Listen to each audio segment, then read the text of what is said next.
Books डरावनी कहानियां, प्रेतों के खेल से कांप उठी मेरी रूह। बुक्स। ये घटना आज से 12 साल पहले की है। उन दिनों मैं बिहार के एक छोटे से गांव हसनपुर के अस्पताल में कार्यरत था। एक रात अस्पताल में ज्यादा मरीजों की वजह से रात की 12 बज गई थी। उस रात तेज बारिश हो रही थी। मैं भीगते भागते अपने घर पहुंचा। कपड़े गीले हो जाने की वजह से मैं अपने कपड़े बदल ही रहा था कि अचानक दरवाजा खटखटाने की आवाज आई।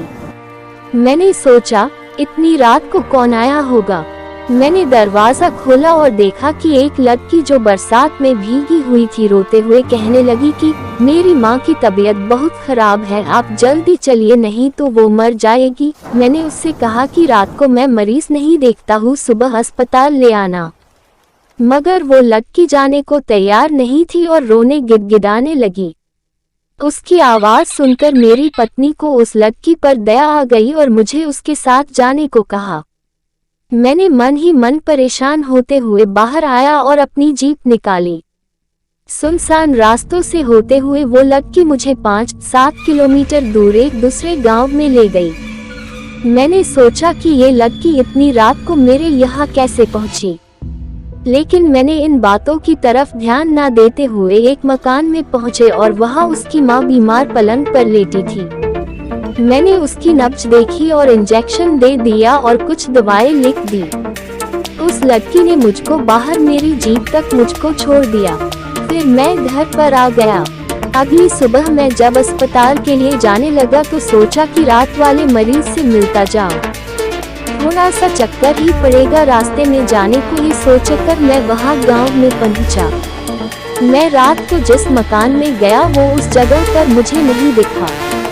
मुझे उस जगह पर खंडहर नजर आ रहा था तो मैं गांव के लोगों से पूछने लगा कि यहाँ एक घर और परिवार रहता है, तो लोगों ने हैरानी से देखते हुए कहा कि यहाँ ऐसा कोई घर नहीं है। ये सुनकर मेरे रोंगटे खड़े हो गए। मैं सोचने लगा कि रात को जो मेरे साथ हुआ वो क्या था। वहाँ के लोगों ने बताया ये प्रेत लीला है, सो हर साल किसी एक इंसान के साथ होती है। ये तो गनीमत है कि आप जिंदा बच गए, वरना वो आत्मा आपको जिंदा नहीं छोड़ती। मैं हाल की भूत प्रेत में ज्यादा विश्वास नहीं करता था। मैं जब गांव वालों के साथ उस खंडहर में पहुंचा तो उस खंडहर के बाहर मेरी जीप के पहिए के निशान थे और वो इंजेक्शन और दवा भी वहीं पड़ी थे। मैंने बिना लोगों से और बातें किए फिर से घर लौट आया और घर वालों को सारी बात बताई। उसके कुछ दिनों बाद मेरा तबादला दूसरे गांव में हो गया, लेकिन उस रात की घटना के बारे में सोचकर आज भी मेरी रूह कांप जाती है। अधिक कहानियों के लिए बोलती कहानियाँ।